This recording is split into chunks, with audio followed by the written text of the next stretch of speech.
All right. Good morning, everybody, and welcome. I welcome everyone here. My name is Garrett Ripa. I'm the Acting Deputy Executive Associate Director for ICE ERO, and I welcome everyone here. More importantly, I want to recognize all of our state, local, and federal partners for this historic event, Operation Tidal Wave, which has been a tremendous success for Florida, and special for our principals that are here today, our ICE Deputy Director, Madison Sheehan, our Florida Governor, Ron DeSantis, Larry Keefe, who is the Executive Director for the Board of Immigration Enforcement, and finally, Jeff Denisi, who is the Chief Patrol Agent in charge for the Miami sector. Great opportunity to ask questions and to meet all these individuals. Again, it's been a historic event, and it's a commitment that we're all together. We're working together to make sure we get this done correctly and how we've always been doing it. Again, the ICE mission statement continues to be to protect the homeland against those individuals who undermine the integrity of our immigration laws. This operation encapsulates that, and I'm very proud to be here.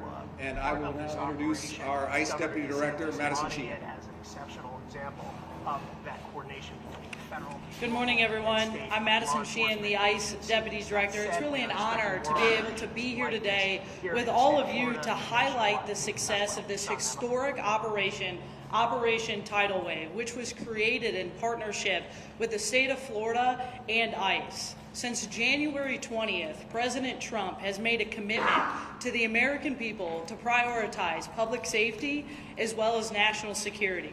And everything we do at ICE is to prioritize those things. And this operation really is a historic marker of success that was made possible because of the partnership with the state of Florida, allowing us to activate our 287G officers and activating over 250 local and state law enforcement as well as National Guard to assist our federal partners. And I want to thank Governor DeSantis for his commitment to be able to put this operation on for the last week.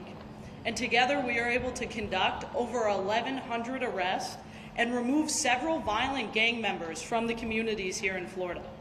Operation Tidal Wave is truly a first of its kind operation, utilizing 287G resources, integrating with the state and local law enforcement to assist in the day-to-day ICE mission. While this may be the first 287G operation of its kind, thanks to the governor, it's not going to be the last. President Trump, Secretary Noem, and ICE are committed to these large-scale operations to be able to keep our communities safe, because we will not stop until our American families and everyday Americans are safe in their own communities, because we have zero tolerance for criminal, illegal aliens. I want to also highlight some of the historic arrests that were made by our 287G partners, including a Brazilian national that has a history of aggravated assault.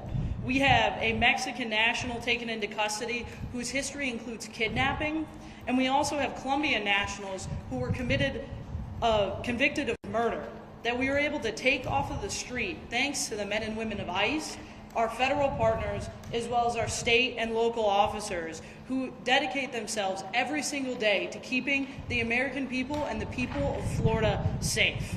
I'd also like to thank our partners here at Operation Tidal Wave, including the Florida Department of Law Enforcement, the Florida Department of Emergency Management, the Florida Highway Patrol, the Florida National Guard, the Florida Sheriff's Association, as well as the Fish and Wildlife Commission and their Department of Corrections, who all came to the table when we were at and met the moment that was asked of them, directed by Governor DeSantis, working directly with ICE here in the state of Florida to create this historic partnership that will go down as the most single arrest done by a state in a single week that ICE has ever had, leading up to that 1,100 arrests that we've been able to highlight over this last week. Truly a historic marker of a model that can be used not only here in the state of Florida for many operations to come, and I think the governor would agree that this will not be the last one here in the state of Florida, but also a model that we're able to take to other states to make it a priority that the president has kept to the American people to make sure our communities are safe and continue to be safe. I'd also like to thank our federal partners, including CBP, the U.S. Coast Guard, ATF, DEA, the FBI, and the U.S. Marshals. This is truly an all-government approach set the tone by President Trump and Secretary Noem, and ICE is able to take the lead with these partners to be able to make this historic event and historic operation, Operation Tidal Wave, happen. Again, I'd like to thank Governor DeSantis for his continued support and commitment to the people of ICE and the people of America to be able to get this done. I'd also like to thank President Trump and Secretary Noem for their continued leadership and commitment to the American people. Thank you. All right, and moving on, our great governor of Florida, Mr. Ron DeSantis. Well, thank you. 4 years ago, we had seen something that we had never seen in American history. We had a president, Joe Biden, that opened the border and basically declared that people could come illegally.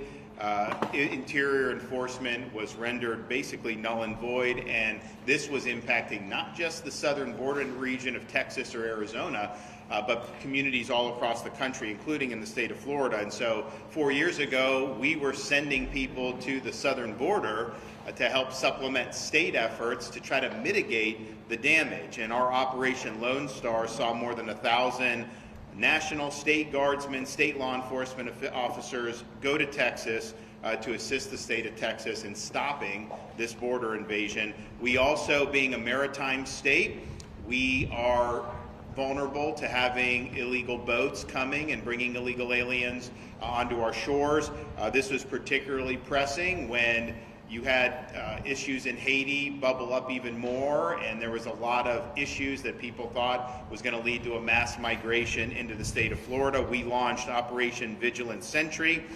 We deployed more than 250 officers and soldiers from Florida Division of Emergency Management, State Guard, and other state law enforcement agencies to patrol Florida's southern coast. That was supplementing what the Coast Guard is already doing, but because of our efforts, we were able to bring about more than 17,000 repatriations and almost 500 vessels removed since that time at the end of 2022. And we worked together with the Coast Guard on that, but that was a huge, huge positive for us. Of course, our state efforts didn't end there. We were involved in illegal alien transport, similar to what Texas was doing, so that sanctuary jurisdictions were having to deal with the issues that the open border was bringing to other communities. And we were really on the front lines of that all 4 years of the Biden administration. Enter the 2024 election and the election of President Trump again. Border security and immigration enforcement was perhaps the signature issue of the president's first campaign in 2016 and this one where he got reelected. So we saw an opportunity to have a much different relationship with the federal government as it relates to immigration enforcement. So immediately I instructed our state agencies to engage in what are called 287G agreements with Immigration and Customs Enforcement, which basically leads to our state agencies being able to exercise authority in the immigration sphere to supplement and cooperate with the federal government. And we know that ICE had a rough run under Biden for 4 years. A lot of the things, this 287G program was effectively dormant. Certainly the task force model was dormant. So we did that. So you had Highway Patrol, Florida Department of Law Enforcement, Fish and Wildlife, all those agencies signing agreements. And I think you now have, I read a blurb that you have like 500 agencies, law enforcement agencies across the country that now have these agreements with ICE, and about half of those are in Florida, state and local, which we're really, really proud of. We're also, though, not just stopping with law enforcement. We've also done 287G agreements with regulatory agencies in Florida. Our Department of Business and Professional Regulation, Division of Alcoholic Beverage and Tobacco, the Florida Gaming Control Commission, and the Florida Lottery all operate in what we would consider target-rich environments.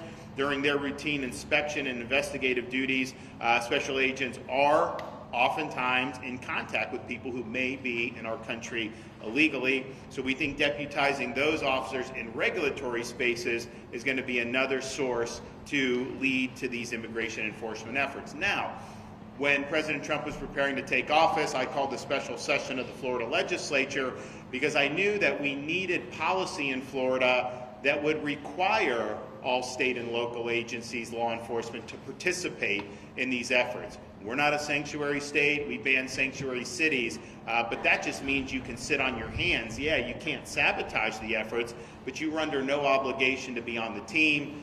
We had to battle some of the folks in the House of Representatives in Florida, but we were able to get that done. And so now all 67 counties have 287G agreements with their sheriff's departments, and we're adding more and more police departments each and every day. So Florida's really led the effort there. Some of these agencies would have wanted to be a part of the fight. Others would have rather not have been part of the fight, but because of our legislation, they are all, in fact, a part of the fight. And this is something that's been really, really good. And there's been a lot of great enforcement efforts leading up to Operation Tidal Wave, but this has been the first of its kind throughout the United States.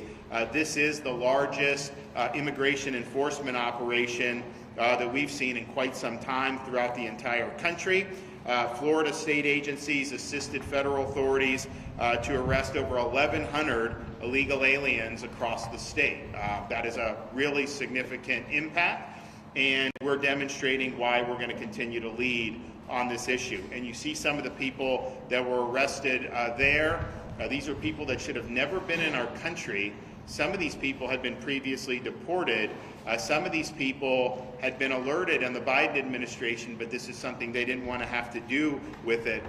So our folks have worked hand in hand with DHS to really, really make a difference for the people of Florida and for the people of the United States of America. Because I think when you're dealing with people, millions and millions of people here illegally, you see some of these folks who have huge, huge problems in their background, with their conduct, and really put our communities at risk. It's important that the law is enforced. It's important that those people are taken care of. But what it also does is sends the message going forward.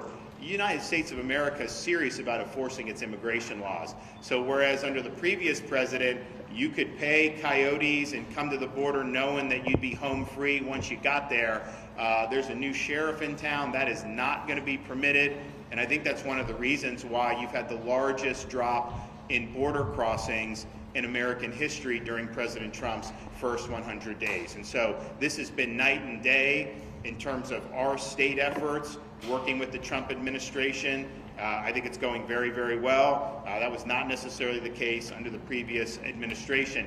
What I'd also say is this: we have the best emergency response team in the country. Our state agencies are very versatile. We have both a National Guard and a State Guard who are used to responding to different types of contingencies. We're ready, willing, and able to take it to the next level. We have submitted plans to DHS to say, if this is approved, we will go off to the races, and we will be able to do really from soup to nuts, from apprehension to detention, even putting some of our people in the National Guard in line to serve as immigration judges to process this. We can do it. And I'd also say, you hear a lot about due process. We have tens of thousands of illegal aliens in Florida at a minimum that have already been issued final orders of removal, and there's hundreds of thousands of them throughout the United States of America. So they've had a lot of process. They've been ordered to be removed. They have not complied with those removal orders, and that's a very, very high priority for our state efforts to continue to identify those individuals and make sure that they're returned to their country of origin. So I want to thank the federal agencies that have really led the way. It's been a welcome change here in the state of Florida, and also thank all of our state and local partners who worked really, really hard for this operation, but have been doing this now for many months, and we're proud to have been the first state out of the gate. But we view this as just the beginning. We think that the best is still yet to come. So thanks for everyone that's been involved. Thank you, Governor DeSantis. Thank you for his support and his vision. I'd now like to introduce Larry Keefe, who is the Executive Director for the State Board of Immigration Enforcement. Good morning. The first thing I want to do is follow Governor DeSantis with thanks to our federal partners. Thanks to our federal partners for placing their trust in us. Thanks to our federal partners for reposing their confidence in us to be what is the first of its kind partnership in the mass deportation immigration enforcement setting. We are very grateful for that. 100 days ago, the President of the United States, upon his inauguration, declared a national emergency. He ordered, and when I say you all, I mean my federal partners here in this room, he ordered you all to secure our borders, and he ordered you all to deport over 15 million illegal aliens who had invaded our country and infiltrated our communities. And I say this vicariously proudly for you all. I used to be with the Department of Justice, so I have some federal DNA that still runs through me. I am so proud that you all, our federal partners, in about 7 weeks, effectively, functionally secured our national borders and restored our national sovereignty. Yesterday, I saw President Trump presiding over a cabinet meeting where Secretary Noem took it out several decimal points that as of yesterday at least, the border is 99.99, and maybe she went on for some more, but effectively secure. So job well done, and it's an honor to be your partner. But, and by the way, I should mention, I spent some time on the Texas border, and over 60% of the folks, the illegal aliens that invaded this country were headed to Florida. So a special thank you from Florida to President Trump and Secretary Noem for that great accomplishment of securing our border. But the transition and focus now is on what I understand to be the largest deportation campaign in American history. Millions and millions of people embedded, illegal aliens embedded in the heart of our country, and that is a huge task and a huge undertaking for any organization. But a lot of people don't know, given the size and the power and the authority of the federal government, that when it comes to law enforcement, federal law enforcement is really only about 15% of all the law enforcement in this country. 85% of the everyday regular law enforcement in this country is at the state and local level. In order for the federal government to carry out its mass deportation mission, it absolutely has to have not just the kind of passive, yeah, we're with you, support and assistance, but direct engagement, leaning forward, ready to assist, hand in hand. Our governor in Florida recognized that within a week, I think, Governor, of President Trump's inauguration, and called the special session of the Florida legislature, where everybody in Florida combined, the legislature, the governor, all the members of the cabinet, said, we are lockstep with you, Mr. President. We are there 100%, every bit of the way, leaning forward, 287G, the whole works. So to leave my thanks for my federal partners at the moment right now, thank you for reposing your trust and confidence in us. And Florida looks forward to being the bellwether, the blueprint, the prototype of how state and locals work with their federal partners to make things happen and get things done in all settings, but in this instance, the mass deportation setting. Let me turn now to something I don't do often enough, and that is to thank my Florida state and local colleagues, some of whom are standing behind me, but not all of them are.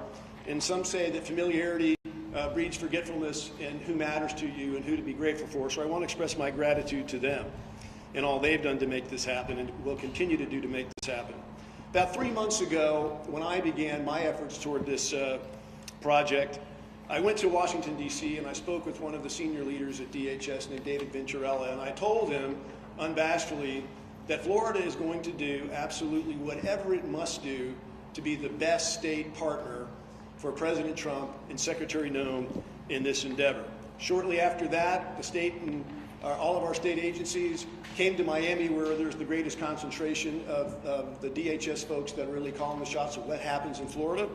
And we met with them, and we didn't just meet with them and leave and go back to Tallahassee and other places. We embedded with them at the Joint Intelligence Operations Center and formed real relationships. And we have continued through representative of state law enforcement agencies to be there in that federal space, breathing the same air, arm in arm, sitting next to each other, doing all the things you need to do to go about finding, sorting, detaining, and deporting illegal aliens, especially those that are residing in the state of Florida. These are real, authentic relationships. Federal, state, and local working together in one physical place.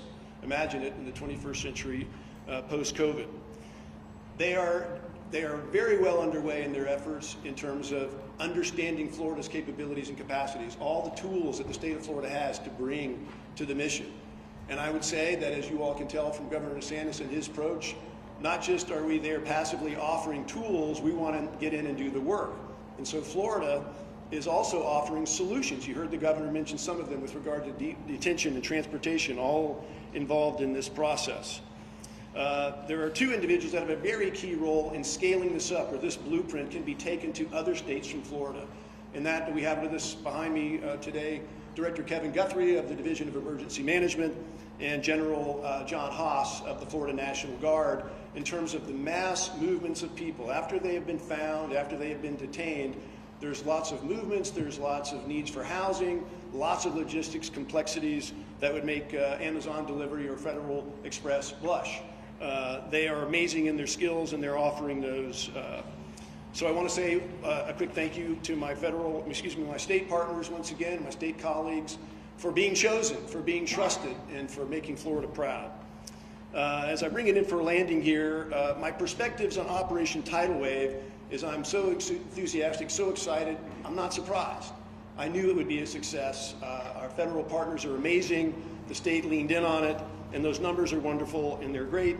But quite frankly, my perspective is that Operation Tidal Wave, at least that 1 week of it that's occurred already, our first op, so to speak, was a warm-up, was a test run, was just to kind of see how things played out after all those months of working and planning. I see it as just that. It is not going to be just a succession of surges and operations and press conferences. This is going to be a sustained, persistent effort. And these relationships that I've gone on and on about today prove themselves in the heat of battle, and I'm so glad for that. But it's just a warm-up. The greatest obstacle that I perceive in this whole space right now is lawfare. It is the weaponization of the judiciary, and it is things other than the mission itself, things unrelated to finding, sorting, detaining, and deporting. That is the greatest obstacle to slow down momentum for those who want to obstruct this process, and it is essential that there be strong leadership. It takes a unique type of leader in this type of environment, a leader that is bold, a leader that is decisive, a leader that is resolute, and a leader that is, and leaders plural, who are undaunted in the face of this weaponized judiciary and lawfare. And we absolutely have that. The stars have aligned. It's a perfect storm of goodness with President Trump, Secretary Noem, and Governor DeSantis. They are the right leaders at the right place at the right time. Lastly, my perspectives on the partnership going forward. Once again, what has happened here this past week that we're here talking about today is a warm-up. What matters now is how we put together our plan, or finalize our plan for execution on what is going to be constant, persistent pressure and effort in this process. And the key to that is going to be measuring success. A lot of people fear accountability. They don't like it. They don't like to measure things. But this is quintessentially a numbers mission. If you're engaged in mass deportation and you're focused on success in mass deportation in Florida, then you got to know, how many apprehensions are you having? How many people have you detained? How many people have you deported? So it is key for the citizens of the state and the citizens of the country to hold their leaders accountable, to find out, what is your sheriff doing? What is your police chief doing? What are those law enforcement agencies or local officials doing that they can do to assist in this emergency mission? That's all I have. Thank you very much, and once again, thanks to our federal hosting partners. Thank you, Mr. Keefe. And now I'd like to introduce the Chief Patrol Agent for the Miami sector, Chief Jeff Denisi. Good morning.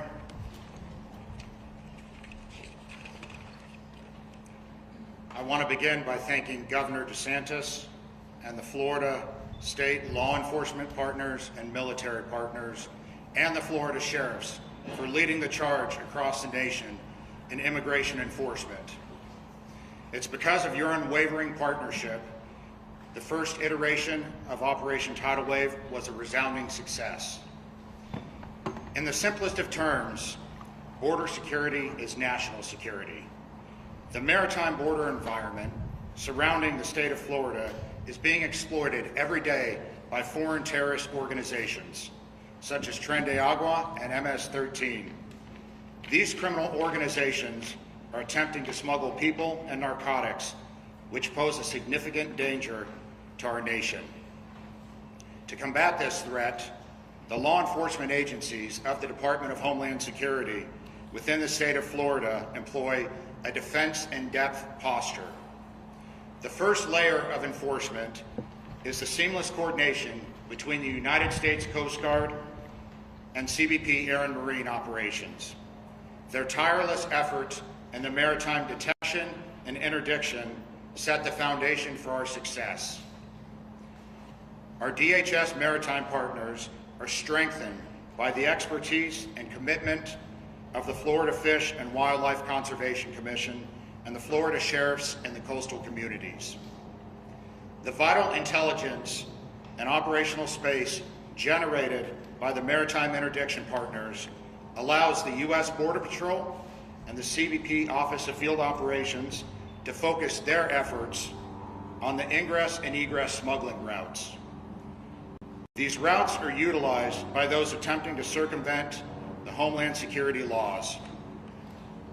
It is in this environment that the Florida Highway Patrol, National Guard, and Fish and Wildlife Conservation Commission and our local sheriffs are invaluable partners.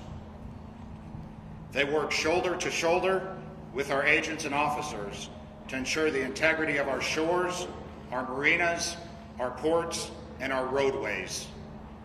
This unified front sends a very clear message. Florida's coast will not be a haven for foreign terrorist organizations. The final layer of DHS enforcement belongs to our ICE partners, with ERO removal operations and Homeland Security investigations. They're responsible for disrupting and dismantling foreign terrorist organizations by targeting criminal individuals. During this operation, ICE, in collaboration with FDLE, FBI, DEA, ATF, and the CBP Special Response Team, focused their efforts on the apprehension of illegal aliens with final orders. It gives me great pride and pleasure to highlight some of the criminal aliens on the display boards you see here that our agents and officers work together to remove from our Florida communities.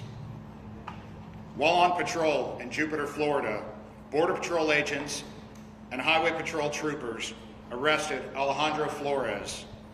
He's an illegal alien from Mexico. Flores is an aggravated felon with criminal convictions for alien smuggling.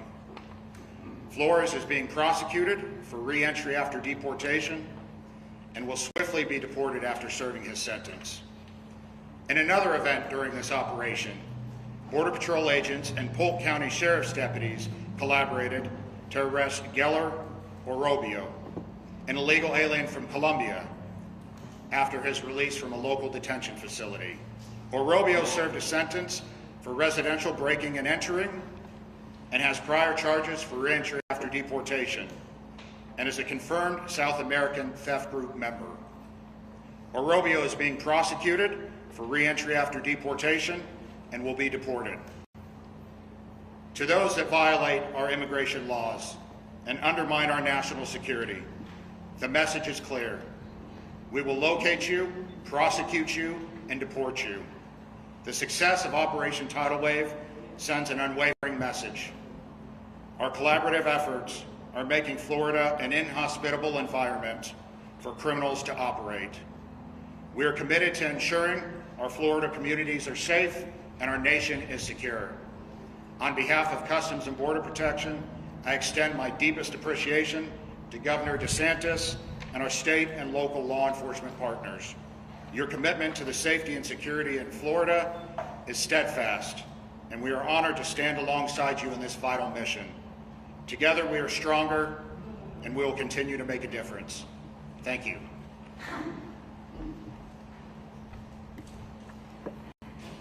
Thank you, Chief Denisi. That will conclude the presentation portion. We will open it up for a few questions that are germane to the Operation Tidal Wave. Ma'am. I'm sorry, sir. Can you spell the two names that you just say? Because there's jumping off our point of clarification. Who else from Colombia? Can you spell it for us? Right. Sure. And also, we don't have any names on those displays, and the names that you mentioned there are different than the names in the news release. So maybe just Okay, we can definitely get you updates. I don't think that's a problem. The first name is Geller Orobio, Orobio, and he's the Colombian individual you see over here. Geller. That's G-E-I-L-E-R.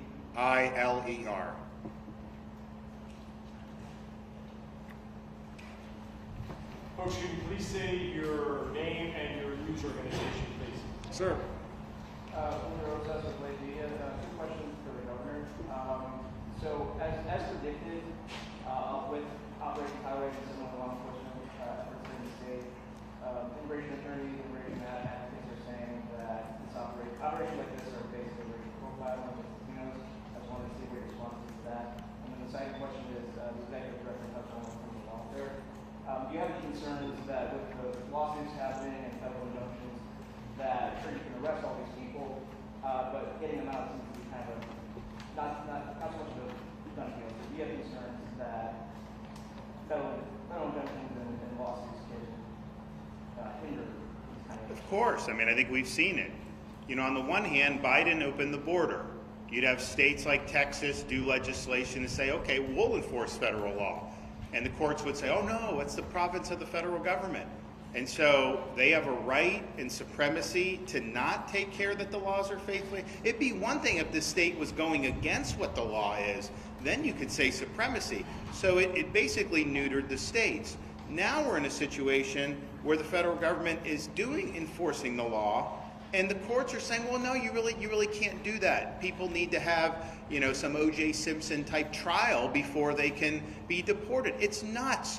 And it's a heads they win, tails we lose for the country, to where people come in unimpeded and it's virtually impossible for them to go. I think the president has statutory authority to do this. I also think he's got Article 2 constitutional authority to do this. But I think what we've seen is they will find judges who just want to throw sand in the gears. And that's been true across their efforts, not even limited to the immigration space. So I anticipate that that will likely continue. Ultimately, though, you know, the U.S. Supreme Court can end this charade. They've had opportunities to do it, and they haven't been willing to do it. They've created some of the mess in the immigration space with the jurisprudence. They should reverse U.S. versus Arizona. That was not the right decision. That was a split decision from the court. And so they have an opportunity to get this basically on better footing, because right now you have the policies are really being hijacked by these district judges, and they shouldn't be able to do a nationwide injunction. If you have an illegal alien that they sue for, and the judge wants to find something, even though I probably wouldn't agree with that, that should apply to that case. It shouldn't stop immigration enforcement efforts writ large. So we're going to continue to deal with those issues, but I do think these are going to need resolution by the U.S. Supreme Court, and I don't think you're going to see it end until that happens. Anything about racial profiling, Governor? There's no racial profiling. If you're here illegally, then you're in violation of the law. And there's not saying that, you know, only people of one shade, or that if you're illegal, you're illegal. And we're going to hold you accountable. Ma'am. Hi, so I was wondering how you guys are handling the balance between pursuing what you consider foreign criminals and national criminals, because foreigners are not the only criminals. Law enforcement agents at the state and local levels also need to pursue national U.S. citizens that are committing crimes. So how are we balancing that to make sure we're not distracting them from their job? Well, our state and local, they are doing their jobs as they always do. Their role in this is to supplement the efforts that the feds are doing. The reality is they come into contact with illegal aliens more than the feds do, just in a matter of course. And so to have this cooperation, I mean, our highway patrol, you have people driving on the highways here illegally. We don't issue driver's license. We don't recognize driver's license. We don't recognize any ID for people here illegally in Florida, but nevertheless they're driving. Well, our highway patrol can then work with ICE and get this process moving. So it works well in harmony, and I think ultimately if you're enforcing immigration laws consistently, I think that leads to less crime overall, and I think it ends up helping their missions. Sir?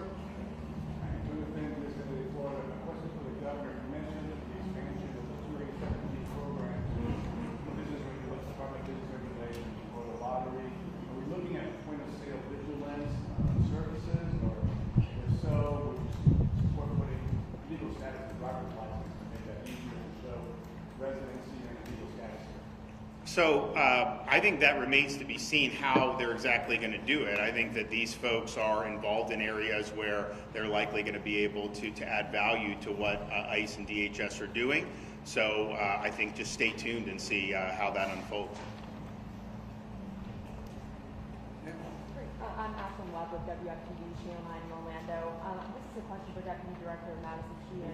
I was wondering, we've heard about the importance of knowing the numbers of apprehensions from ICE. We heard that from Mr. Chief just now, and we know from this operation. But ICE's website shows spotty data with monthly and quarterly apprehensions. Why is that? Why isn't it being updated since the Trump administration? And also, are you guys meeting that quota that the Trump administration put out of 1,200 to 1,500 a day? Look, we work with the White House every day. We update them on the numbers every single day, and we're working closely with the president, his team directly at the White House, as well as Maine DHS team with Secretary No every single day. We saw the numbers we put out for the first 100 days, roughly 65,000 arrests in the first 100 days, which is truly a historic number. And I think, and the governor has mentioned this too, I think the biggest difference is the way we're counting every arrest. These are legitimate arrests. These are criminal aliens. We have zero tolerance for criminal aliens to be in this country. And we're making sure that we're counting every arrest as accurate as possible. And we're not doing catch and release that you saw from the Biden administration, which shows a lot of skewed numbers of what you saw out of the previous administration. The president has zero tolerance for us to do anything wrong with the numbers. We are very clear in the stance of what we're counting as arrests, and we stand by our numbers. Why isn't it being updated monthly, though, as it typically was before? Look, we update the numbers as often as possible. The data comes into us every day. We're moving as quickly as possible to make sure President Trump, Secretary No have made it a priority to be more transparent than the previous administrations, and we are working to do that every day. You mentioned 63% were criminal aliens. What happened to the rest? I mean, did they also have deportation orders? Yes, everybody that is in this country illegally is a criminal, and so we are processing them through the immigration courts, the due process, to make sure that we get them through the courts, through the DOJ process, and then from there they will be deported, turning the outcome of those cases. Director, you made mention of certainly that the focus is on criminal immigrants, but we've certainly seen some stories where mothers who have either overstayed visas or have shown up for a regular appointment and they have a deportation order and with no criminal history, so that person along with their child is deported. And we've seen a bunch of instances of those, many referenced as collateral. Can you speak to that, man? Mothers with no criminal history with infant child or babies are being deported, and is that how the process is supposed to work? Look, I stand by what we've said since day one, since January 20th. If you are in this country illegally, you are a criminal. We have zero tolerance for criminal aliens in this country. As far as a conversation about children, I think the real conversation we should be having is about the 500,000 children that the Biden administration allowed to come unaccompanied across the border that President Trump has made a priority to get them back home with their families. A question for the governor, just about the intersection of state law and what we saw at the federal court in Miami on Friday. A judge had reiterated that there was a stay. She said that there was 15 arrests that apparently were made. One was with a U.S. citizen up in Tallahassee on a violation of a federal order. We hear you kind of take a jab at the due process and the judicial, but it's not taking a jab. It's just, you can't have effective immigration enforcement if you have elaborate procedures that you have to go through. It is not punishment to be removed from this country. If you're going to be punished, then you get the full panoply of due process. But these are not punishments that are being rendered. It is just the consequence of being here illegally. Now, in terms of this judge, we are not at all surprised. We knew that they would go in and do that. the legislature structured that state law in a way that was different from Texas and some of the others that have run into problems. So we actually feel confident that we'll ultimately be vindicated on that. It should be a crime to enter the state of Florida illegally. We have police power to be able to do that. That does not undercut or interfere with federal efforts. In fact, if anything, that buttresses federal efforts. Governor, what's the way to detain these people with the already existing capacity challenges in ICE detention centers as well? So on detention, if from DHS, we can expand detention space very quickly in Florida. I mean, just think about it. I mean, you guys who are Florida-based, you know when we have hurricanes, we end up setting up locations for tens of thousands of linemen, right? Do that very, very quickly.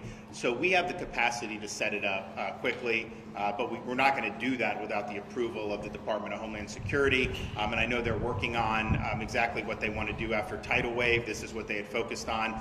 So Kevin Guthrie, Division of Emergency Management, they can absolutely do that. And that could be potentially a short-term support for the lack of space that the feds may have. So we stand ready, willing, and able to help in that space. We stand ready, willing, and able to help in the immigration judge space. Remember, I mean, not everyone may know because the way it's presented, these are not Article III judges. They are executive branch employees, basically.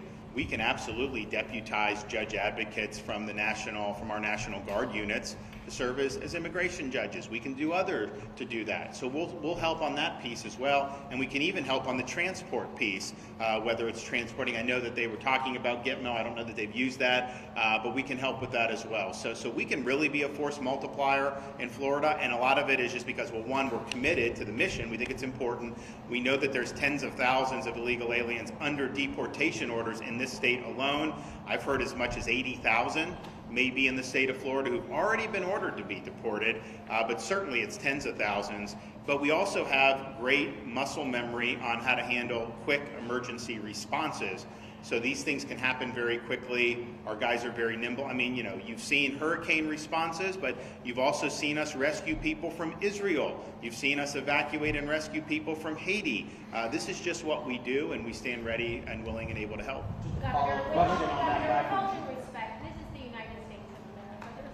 Where are you from? I'm WSBN Channel 7. Okay. My name is Vanessa. Great, thanks. United States of America. So many people are being robbed. There's due process.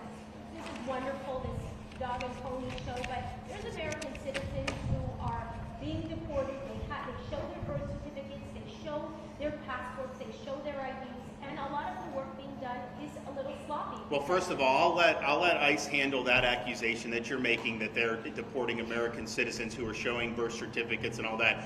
I don't believe that that's true, but I'll let them respond to that. But you seem to have no sympathy. You seem to have no sympathy for people that have been victimized by illegal aliens. What about people, you have someone driving drunk and kills American citizen? What about people that have been deported previously and let in under Biden, who then commit sexual offenses or commit homicides? And then we have more victims as a result of the federal government's previous inattention and unwillingness to enforce the law. So there are a lot of people that have been harmed by illegal immigration. There have been people that have been harmed by Tren de Aragua gang members who should not be in this country in the first place. So let's just be clear. Who are you fighting for? We're fighting for the citizens of Florida. We want them to be able to live in a society that upholds the rule of law. We want them to be able to live in a state that is safe. And we have to take action on it. I'll let them address your accusation. But the notion that somehow this is America, therefore we're supposed to have an open border, we're not supposed to enforce immigration laws, we're supposed to just sit on our hands when Biden let in 7 or 8 million people illegally into the country? No, that is not responsible. That is not what our citizens elected us to do. So we're in this fight. I think a lot of these narratives that I hear, to me, just instinctively, I think they're fake narratives because I've seen it happen so many times. But I will let folks at ICE respond to your accusation. But according to court, well, the first thing I'll say is that I think the governor's words really stand on their own.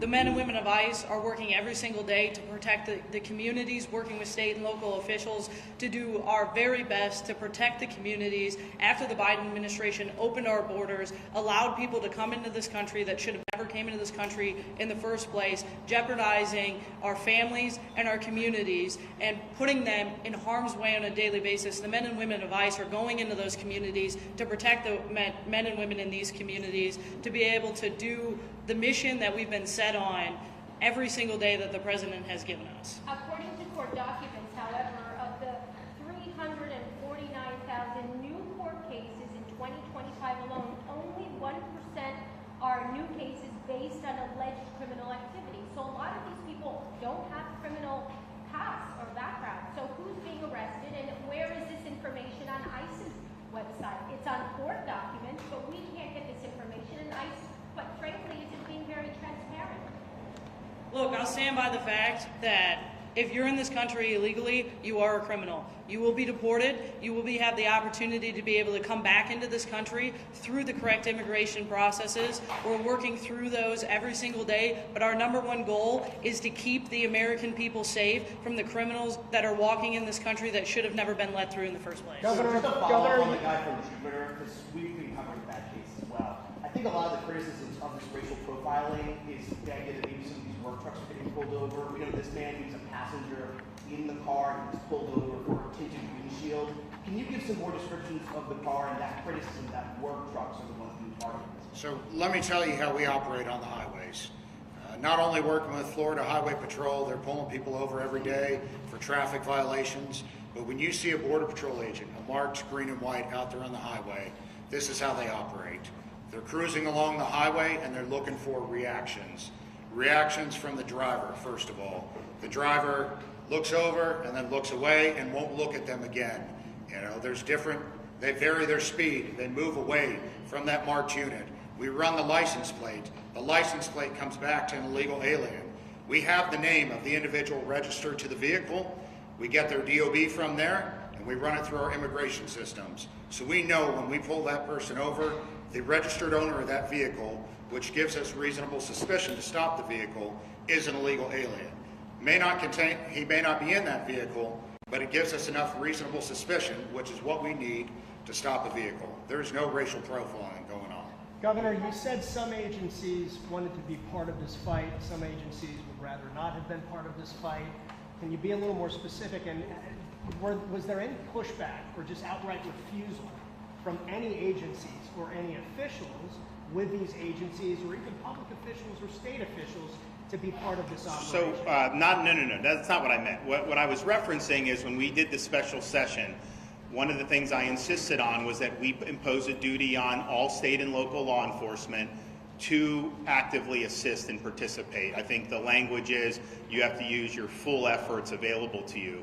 Now, obviously, some of our rural sheriffs, they may not have any personnel. Some of our more urban areas probably have a little bit more ability. They also provided funding, though, of course, to help these agencies. We didn't want to do an unfunded mandate. But my point on that is, had we not imposed that duty, you would not have had 67 sheriffs do 287G agreements. You would have had some, maybe even most of them, but you definitely wouldn't have had all of them. You wouldn't have the number of municipal agencies, police departments that have had the 287G had we not imposed the duty. And so that is just, and it's not, I mean, you have some sheriffs that are conservative law and order, but their view is maybe, hey, the feds can just take care of it. I got enough on my plate, and I get that, but that ultimately doesn't work because this is a problem that is not just limited to ICE agents. I mean, it's a problem that affects communities throughout the state of Florida. It does affect criminal activity. It is a way to bring in drugs, bring in human trafficking, a whole bunch of other stuff. So they're all on board. They've all signed up. As far as I know, every agency is following their duties under state law. And I know that when there have been questions about that, like we had in Orange County, the Florida Attorney General reminded the folks there of the duties under law, and that was taken care of. But it was nothing about this tidal wave. That wasn't what I meant. I meant going into the special session. Had we not sought the legislation, I think that Florida's enforcement would be a little bit more patchwork. I think most of the agencies would probably, our state agencies for sure, because we said the state has to be involved. But on the local level, I think you would have seen some involved and then some. None of them would have been sanctuary because that's against Florida law. But there's a difference between not being a sanctuary and then being on the team and actually helping to amplify the effort. That we cover in South Florida, there are unique communities we cover. Doral, for example, was established and thrived because of Venezuelans. Now thousands are afraid they're going to lose their temporary protective status from the dictatorship in Venezuela, and they're going to lose their work permits, they're going to lose their legal status. Are you afraid that these people will not turn to local police if they are victims or witnesses of a crime? Are you afraid of being concerned at all over the impact in the community like Doral? So the TPS issue is obviously something that administration will respond to, but I'm not concerned about not seeking support if there's criminal activity. But I will tell you this. Because I know Doral very well, and we have a lot of great friends there, and actually got a lot of support there over the years.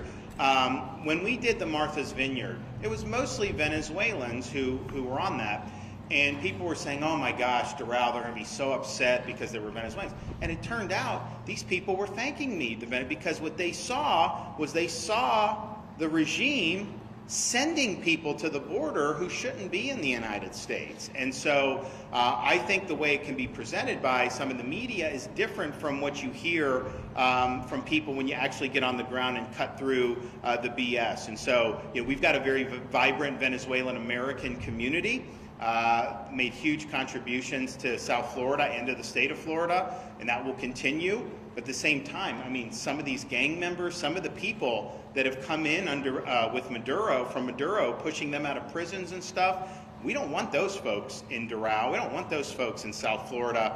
And I think that there's a pretty clear distinction on those two types of folks. Governor, you mentioned also. I want to thank everybody. I want to thank the governor.